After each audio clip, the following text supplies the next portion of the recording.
Right guys, Mark Crossfield here. I'm here with Dean, Cleveland Srixon fitting specialist. We're talking wedges.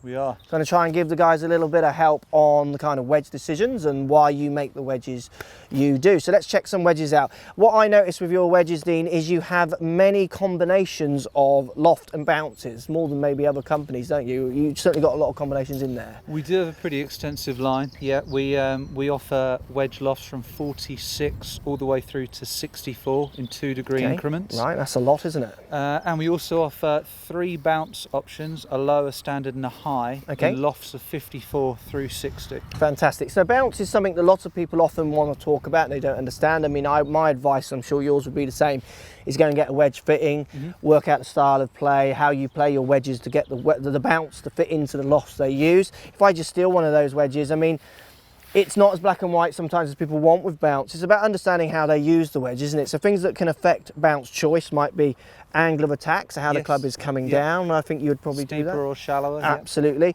which would require more or less bounce. Also, I've got a 58 degree here. Let's pretend I play a 58 degree and I generally, say 80% of the time, would often open up the face of a 58.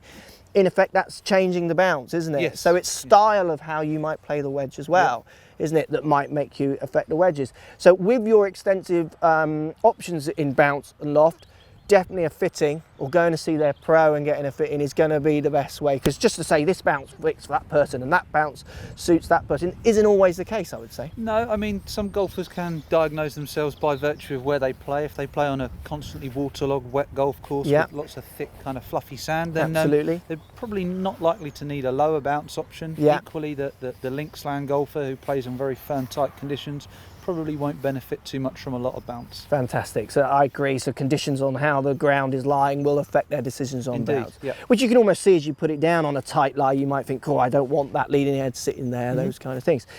You offer different finishes. Yes. I've got more of a chrome one here. You've got a darker kind of black finish on those ones. Now, my understanding of the finishes, if we were to test these clubs on a launch monitor, that launch monitor isn't going to see the finish. It's much more going to be the consumer, I would say, trusting the appearance and what they like and don't like in a look of a wedge. Is that what you would say with the different finishes? They're the exact same grade of steel. We have a satin chrome that you're holding there and a black pearl, and generally the choice is made by virtue of whether or not the consumer wants the finish of the wedge to match closely that of the irons that they carry. Absolutely. Or alternatively, some golfers will look to make use of black pearl because it's perceived at least that it frames a white or yellow golf ball, in our case. That's a good point. Yeah, I mean, I would say that's a good looking wedge, and that framing the ball is something I've not thought about, and I would say that's a very good point.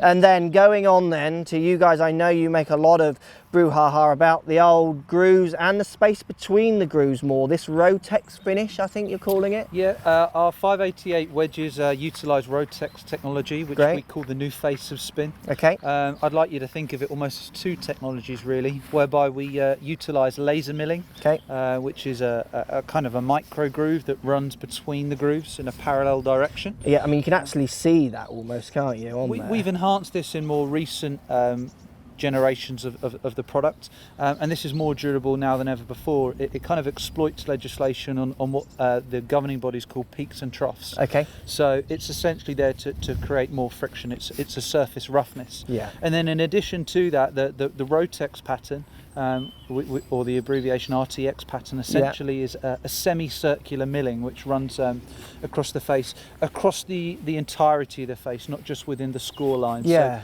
So this is beneficial to golfers that, as you alluded to, open up the club face. They're actually getting the ball to actually interact with this part of the club, aren't they? Quite often shots are hit a little more toward the toe when they play open face shots, so they're going to create a little bit more spin that way also. It's interesting you say that. I was with another company recently and I said you could almost put grooves across the whole face, because when I've tested with wedges, I definitely am getting contact here out into this part, and I'm thinking, well, there's no groove there. I want roughness there, I don't want shininess there. So that's a really interesting point that you're pointing out there.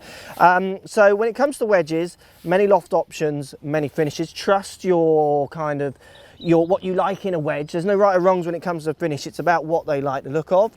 Definitely thinking about the friction between the grooves is as important as understanding what the grooves do as well, which you guys are obviously really specialising in with your finish on these clubs. And then loft options and bounce options, which we've talked about there, are really important. Thank you, Dean, for your time. Pleasure. Interesting information. Wedges, there's much more to them than you think. If you get these clubs working as well, your scores can come rocketing down, can't they? These are the scoring clubs. You get them spinning, get them controlling the spin with these, which these ones might help you do. Your scores will get lower. Thanks for watching, guys.